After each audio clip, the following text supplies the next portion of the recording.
morning, shalom, and happy Thanksgiving.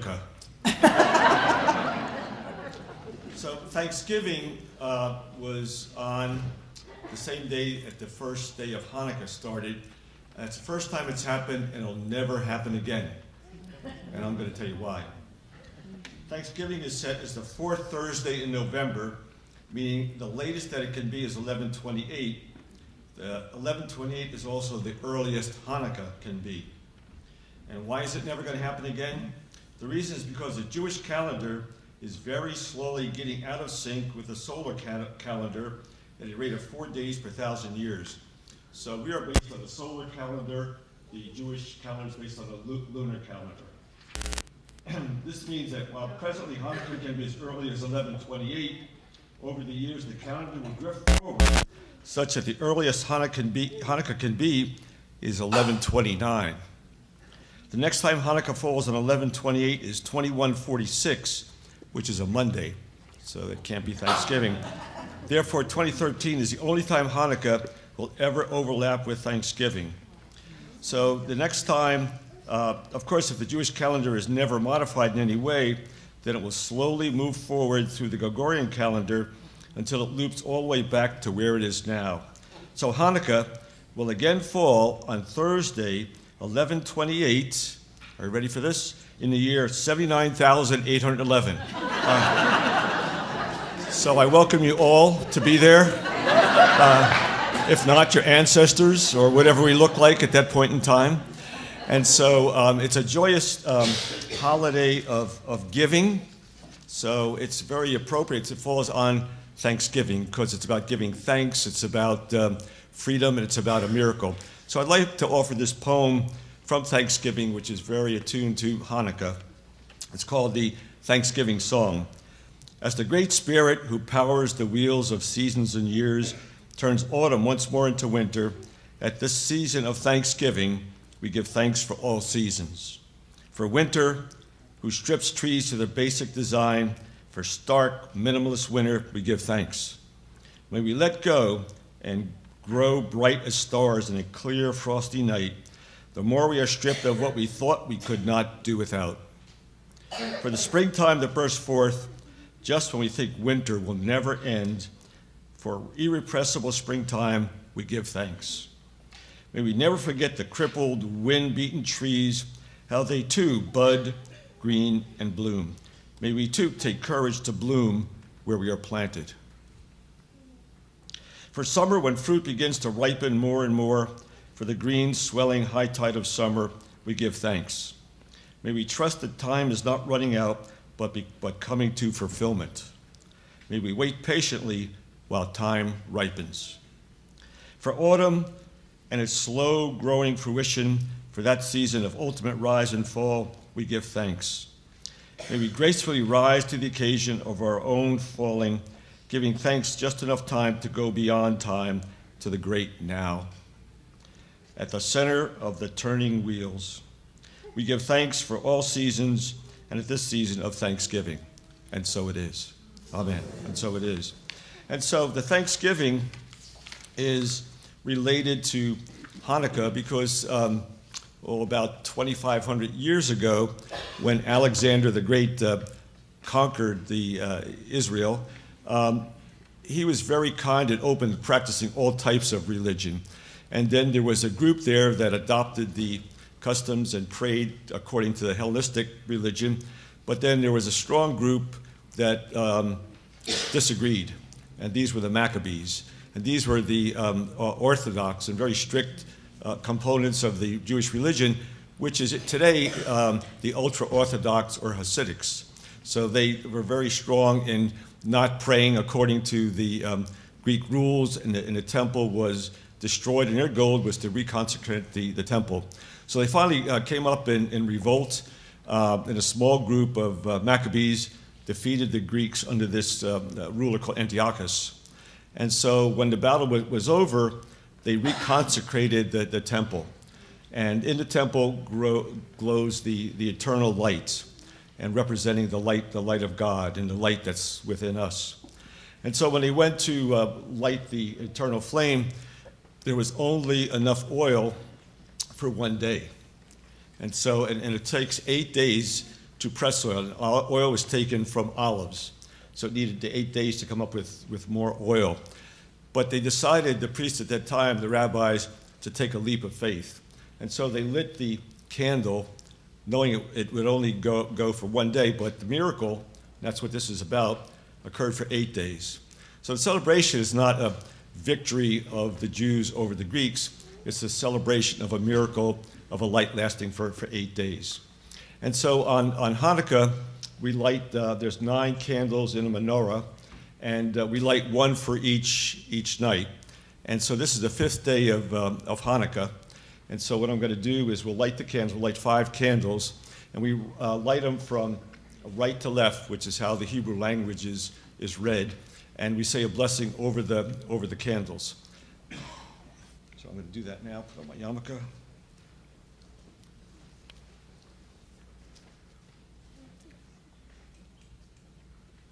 And the tallest candle there is the shamas.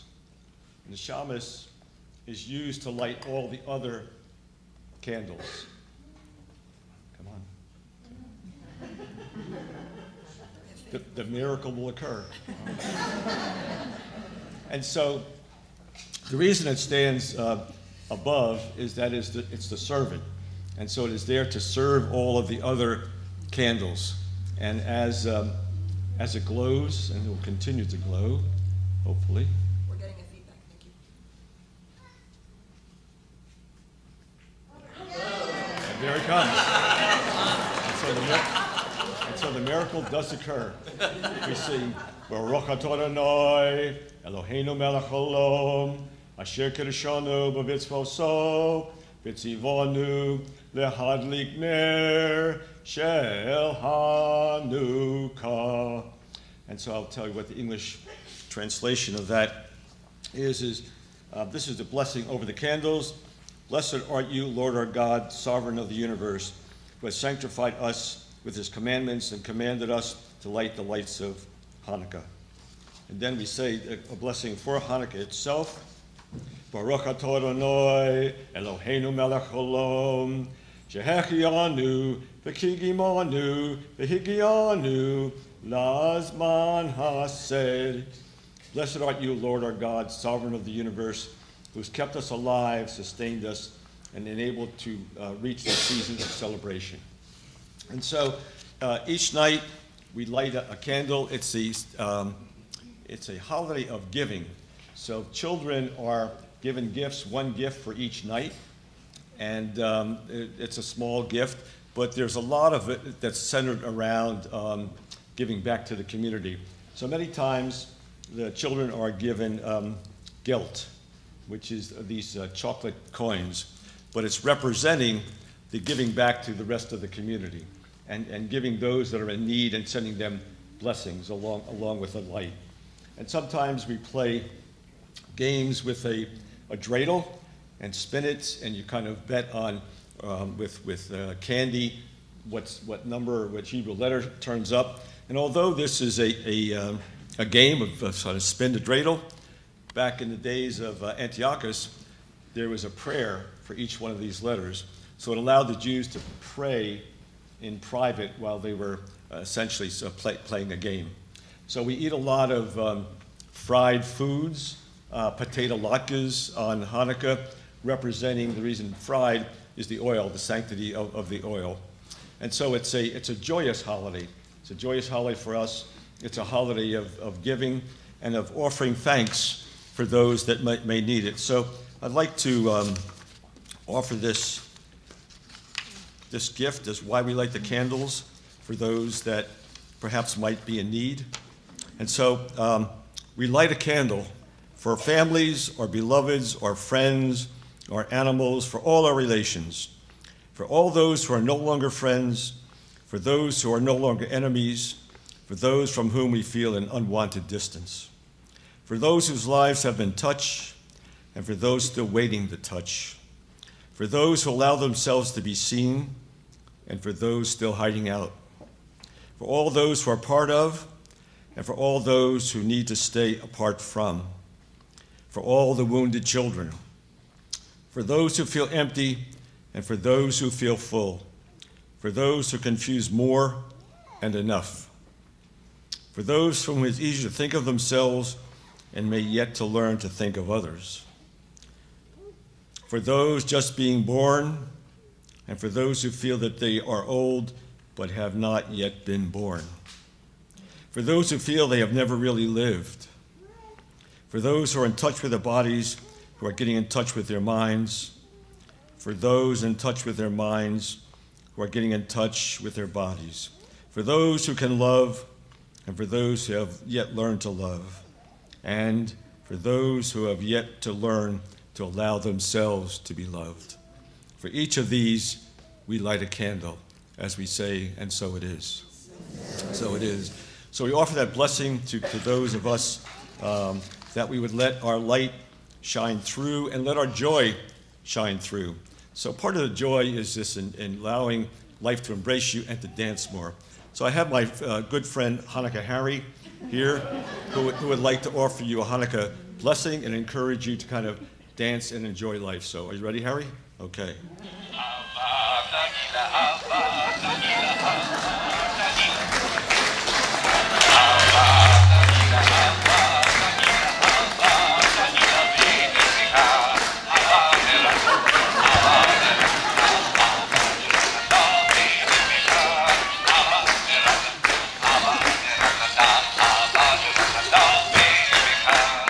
Hey!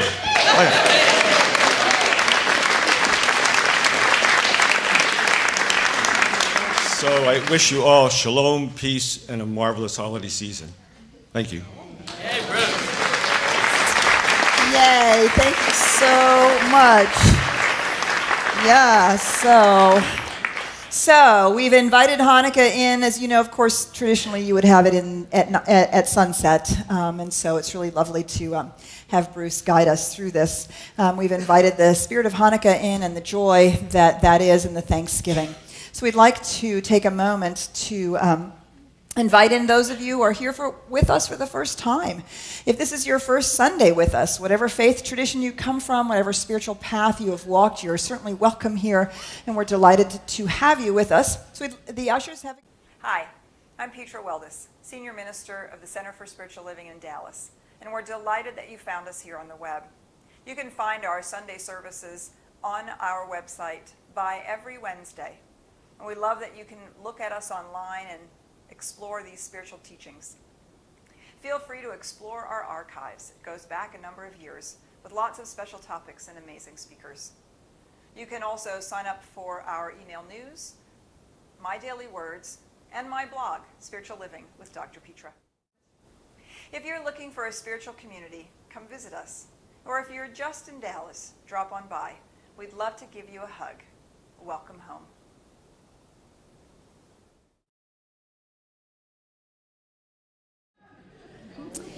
Every Who down in Whoville liked Christmas a lot. But the Grinch, who lived just north of Whoville, did not. The Grinch hated Christmas, the whole Christmas season. Now, please don't ask why. No one quite knows the reason. It could be his head wasn't screwed on just right. Could be, perhaps, that his shoes were too tight.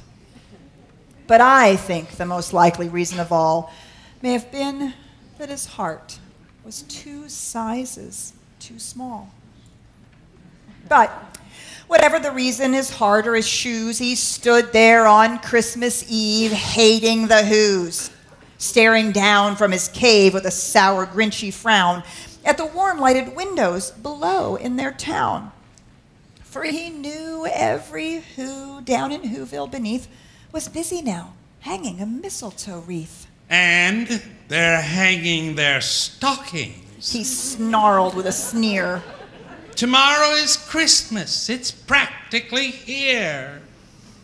Then he growled, and with his Grinch fingers nervously drumming, I must find a way to stop Christmas from coming. for tomorrow he knew all the Who girls and boys would wake bright and early, and they'd rush for their toys. And then, oh, the noise. Oh, the noise, noise, noise, noise. That's one thing he hated. The noise, noise, noise, noise. And then the Who's, young and old, they'd sit down to a feast. And they'd feast, and they'd feast, and they'd feast, feast, feast, feast. Well, they would feast on Who pudding and rare Who roast beast, which was something the Grinch didn't like in the least. And then they'd do something he liked least of all. Every Who down in Whoville, the tall and the small, they would stand close together with Christmas bells ringing. They'd stand hand in hand, and the Who's would start singing. And they'd sing, and they'd sing, and they'd sing, sing, sing, sing. And the more the Grinch thought of this Who Christmas sing, the more the Grinch thought, I must stop this whole thing. Why, for 53 years I've put up with it now. I must stop Christmas from coming. But how? Then he got an idea. An awful idea. The Grinch got a wonderful, awful idea. I know just what to do. The Grinch laughed in his throat, and he made a quick Santa Claus hat and a coat. And he chuckled and clucked. What a great Grinchy trick! With this coat and this hat, I'll look just like Saint Nick. All I need is a reindeer. And the Grinch looked around. But since reindeer are scarce, there was none to be found. Did that stop the old Grinch? No, the Grinch simply said, If I can't find a reindeer, I'll make one instead. So, he called his dog Max. Then he took some red thread, and he tied a big horn on the top of his head. Then he loaded some bags and some old empty sacks on a ramshackle sleigh, and he hitched up old Max. Then the Grinch said, Giddy up! and the sleigh started down toward the homes where the Who's lay a snooze in their town. All their windows were dark. Quiet snow filled the air. All the Who's were all dreaming sweet dreams without care when he came to the first little house on the square. This is stop number 1. The old Grinchy Claus hissed, and he climbed to the roof, empty bags in his fist. And he slid down the chimney, a rather tight pinch, but if Santa could do it, then so could the Grinch. Well, he got stuck only once for a moment or two. Then he stuck his head out of the fireplace flue, where the little Who stockings all hung in a row. These stockings He grinned. are the first thing to go. Then he slithered and slunk with a smile most unpleasant around the whole room. And he took every present. Pop guns and bicycles, roller skates, drums, checkerboards, tricycles, popcorn and plums. He stuffed them in bags. And then the Grinch very nimbly stuffed all the bags, one by one, up the chimney.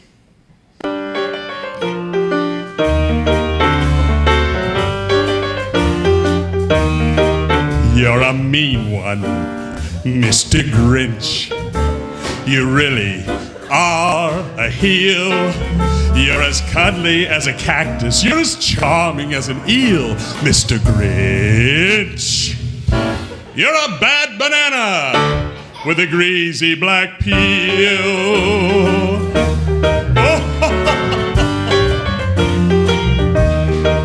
You're a vile one, Mr. Grinch. You have termites in your smile. You have all the tender sweetness of a seasick crocodile, Mr. Grinch. Given the choice between the two of you, I'd choose the seasick crocodile. Then he slunk to the icebox. He took the Who's feast. He took the Who pudding. He took the roast beast. He cleaned out that icebox as quick as a flash. Why, that Grinch even took their last can of Who hash. Then he stuffed all the food up the chimney with glee. And now, Grinned the Grinch. I'll stuff up the tree. And the Grinch grabbed the tree, and he started to shove when he heard the small sound like the coo of a dove. He turned around fast, and he saw a small Who, little Cindy Lou who was not more than 2. The Grinch had been caught by this tiny Who daughter who got out of bed for a cup of cold water. She stared at the Grinch and said, "Santa Claus, why? Why are you taking our Christmas tree? Why?" But you know, that old Grinch was so smart and so slick, he thought up a lie, and he thought it up quick. Why, my sweet little tot, The fake Santa Claus lied. there's a light on this tree that won't light on one side. So I'm taking it home to my workshop, my dear. I'll fix it up there, and I'll bring it back here. And his fib fooled the child. Then he patted her head, and he got her a drink, and he sent her to bed. And when Cindy Lou Who went to bed with her cup, he went to the chimney and stuffed the tree up. You're a vile one, Mr. Grinch. You're a nasty, wasty skunk. Your heart is full of unwashed sauce. Your soul is full of gunk, Mr. Grinch. The 3 words that best describe you are, and I quote, stink, stank, stunk. And the last thing he took was the log for their fire. Then he went up the chimney himself, the old liar. On the walls he left nothing but hooks and some wire. And the one speck of food that he left in the house was a crumb that was even too small for a mouse. Then he did the same thing to the other Who's houses, leaving crumbs much too small for the other Who's mouses. It was 1:15 dawn. All the Who's still abed, all the Who's still a snooze, when he packed up his sled. Packed it up with their presents, the ribbons, the wrappings, the tags, the tinsel, the trimmings, the trappings. 3,000 feet up the side of Mount Crumpet, he rode with his load to the tip top to dump it. Pooh, pooh to the Who. He was Grinchishly humming. They're finding out now no Christmas is coming. They're just waking up. I know just what they'll do. Their mouths will drop open a moment or two. Then all the Who's down in Whoville will all cry, boo-hoo. Now, this is a noise Grinned the Grinch. that I simply must hear. So he paused, and the Grinch put his hand to his ear. And he did hear a sound rising over the snow. Started in low, and then it started to grow.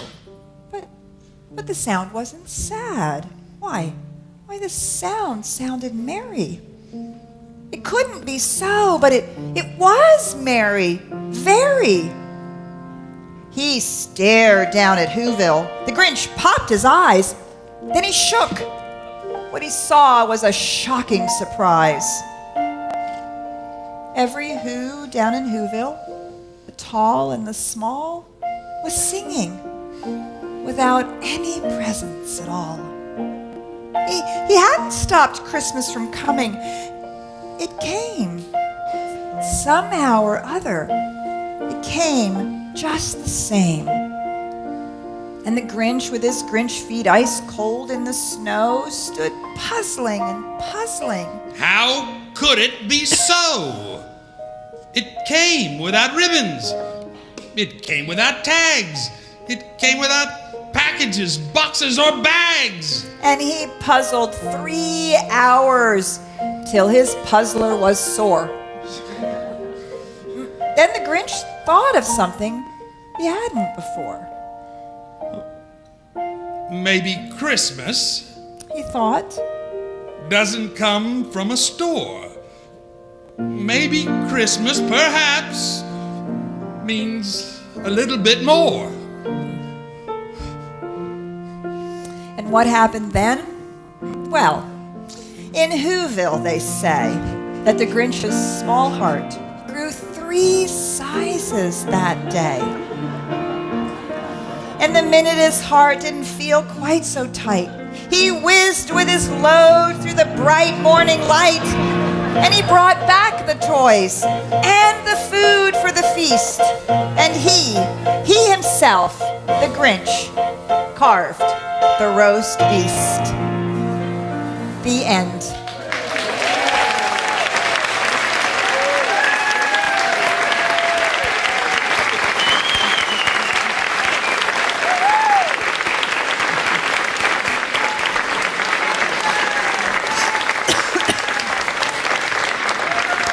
Yay! Thank you, Joe Tinker. Thank you to our liturgical dancers, Angie, Ifalola, and Valerie, and Andrew on the and the band. Thank you so much. My mother said to me one day when I was, I don't know, in my 20s or maybe even in my 30s, she said, "I think you're a little warped because I let you read all those Dr. Suess books." She was very concerned about this book. She's like, "I don't know about that." I was like, she was not certain that this was good influence. So, Hannukah and the Grinch. What do these two stories have in common? What do Hannukah and the Grinch have in common? Hey, sweetie. Okay, this is not a rhetorical question. This is the audience participation part, if you didn't get that. Yes, ma'am. I think the Grinch has changed his heart, but it's a miracle. A miracle. Good. Okay. Beautiful. You want to add anything else to that? Anybody want to add anything else to that? What is the similarities between these two stories? Joy. Good. Mm-hmm. Yes, please. Giving. Absolutely. Good. Good. They're both about being Love. Sorry, They're both about being grateful for what you have. both about being grateful for what you have. Great. Yeah, so there are oh, is there somebody in the back who raised their hand? Okay, Paul? I have a comment. Power structure took away from people's will. They want to burn candles. Uh-huh. Well, the oil was not available, right? I mean, there was no oil. There was only oil enough in the Maccabee story, in the Hannukah story. There was only enough oil for one day. And as Kristen so beautifully pointed out, right? And then there was a miracle. The oil lasted for 8 days. And of course, we can see that in the Grinch story, right at the heart of the story is a miracle. What's the miracle? His heart grew. His heart expanded. In both cases, what we have as the cornerstone of these two stories is we have a miracle of increase. We have a miracle of increase. And it's interesting how it's actually it's kind of quiet, the miracle in the background. So this morning, the title of my talk is The Summer of Winter. And as we move into this holiday season, and of course all the festivals of light, it's all about the light in the darkness. And the winter can feel dark and bleak, particularly the further north you go. And the leaves drop off, and the plants die back, and the gardens put to bed for the winter. And it doesn't look like there's anything happening. But the miracle is that in winter, the summer is happening underground. What's happening during winter is the trees are expanding their roots, and they're deepening them and growing them wider. The perennial plants are anchoring themselves more fully in the ground. And there's a massive amount of stuff going on under the soil that we don't know anything about, that we don't visibly see, until there is the miracle of spring, when all of a sudden there's flowers and the leaves begin to burst forth. And yet, without the winter and that quiet time in which to really deepen and increase, the miracle of spring doesn't occur.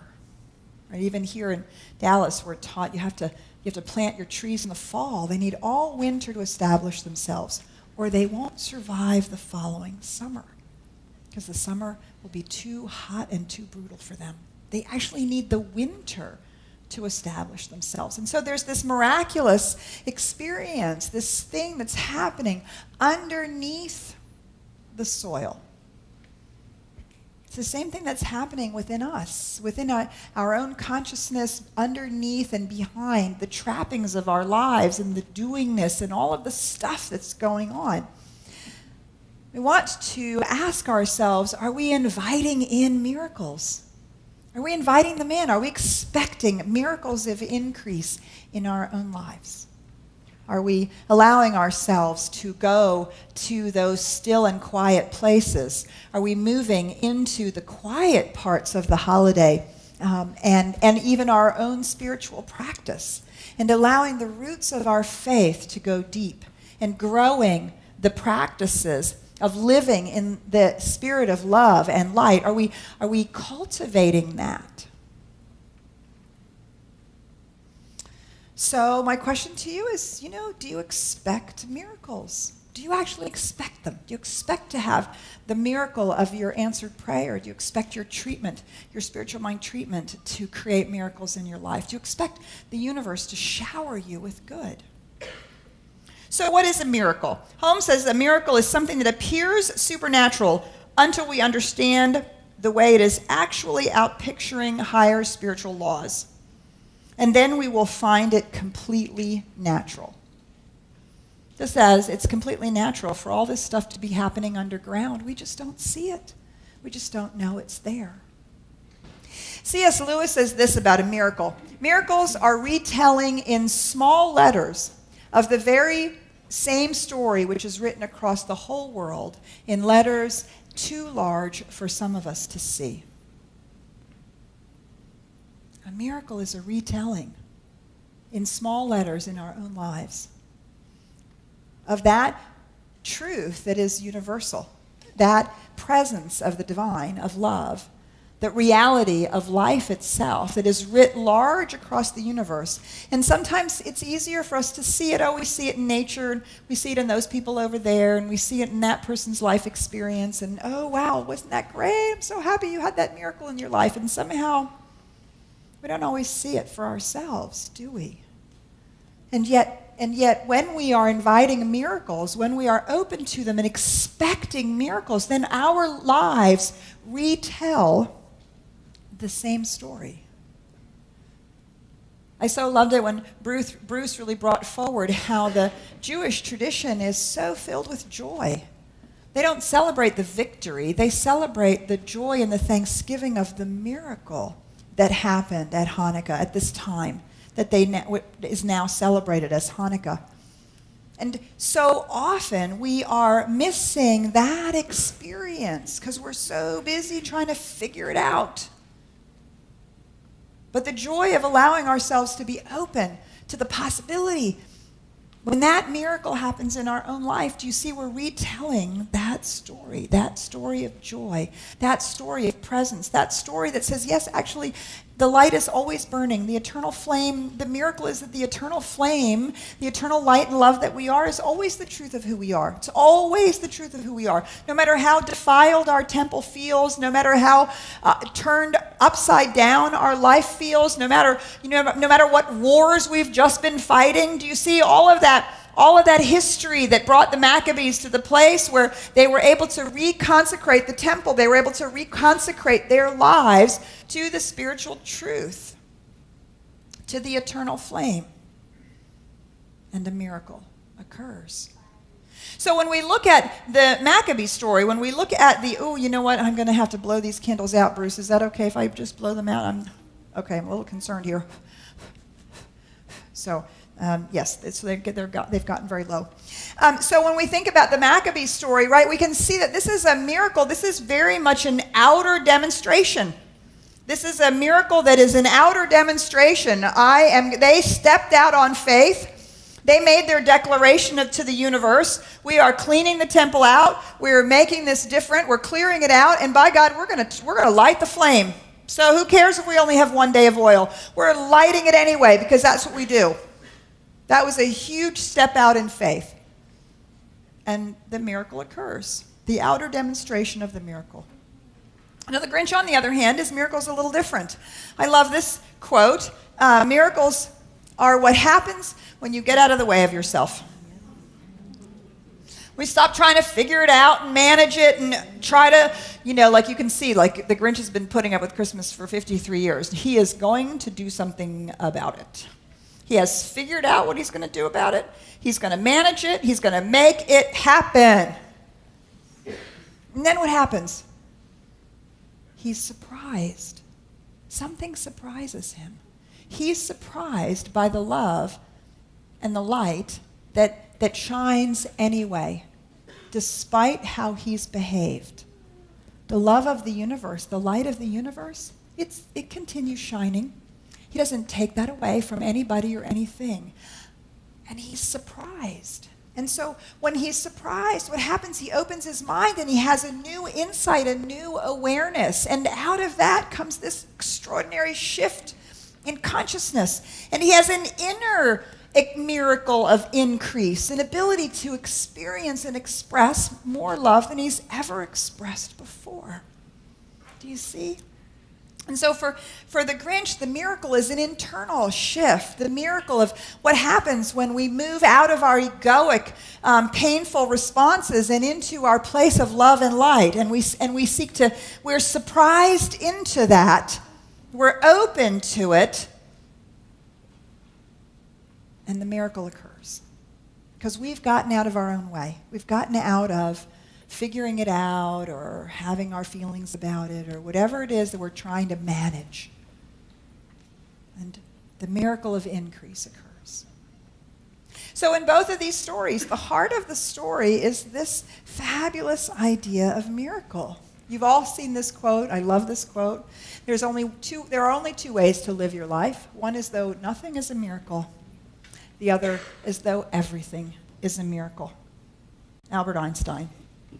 And so as we really, begin to engage now in the holiday season in these rituals and the deepening and the family and all of the gift giving and the buying and and all the trappings and trimmings, and whether you celebrate Hannukah or Kwanzaa or solstice or Christmas, whatever it is, or you simply celebrate the love and joy of being together as a family, and sharing of that love and joy, there's the opportunity for all kinds of things to come up and be stirred and to be moved. And I invite you to expect a miracle. I invite you to stand in this holiday season in such a way that you claim a miracle. You claim a miracle not only for yourself, but also to claim that miracle for those around you. The Maccabees, when they cleared out that temple, that was for all the Jews. When the Who's were singing, do you see their profound faith? They didn't allow that to change their experience. So our miracles aren't just for ourselves. Those miracles touch and bless other people's lives as well. So I invite you to walk through this holiday season expecting a miracle. Let's pray. So just taking a deep breath with me now, we move into that heart that has grown 3 sizes. That place of love and light that is the truth of our being, regardless of any outer circumstances. regardless of anything that may be going on. We might even have Grinches in our lives. We might ourselves be a Grinch. We might have Romans and Antiochs, and we might have defiled temples and who knows what all. And yet the love and the light and the truth of who we are burns brightly. That's what we celebrate at this moment in this holiday season. We celebrate the deep connection that we are rooted under the surface of our lives. We are constantly rooted deeply into that ground of being, into that spirit of life itself. It is the very heartbeat of the universe. It is the love. It is the impulsion. That is that which is seeking to express through all of us, pouring itself as love and light into our very lives. So we open our hearts and our minds this morning to that presence, declaring that as we do so, we are lifted and transformed, and we become a blessing. That's the miracle.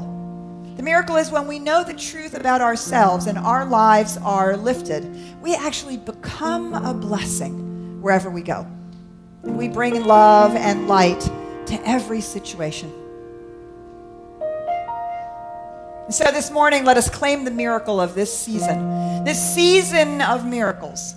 Let us claim it in our own lives. Let us claim it for those around us. Let us be bold and claim it for our planet as a whole, that we may see the miracle of love and light being birthed and born, that we may see peace spread across the planet, that we may see a deeper realization of the truth of who we are and a greater connection of our oneness. Grateful for this miracle, we simply allow ourselves to seal it with our trust and faith by saying together, and so it is.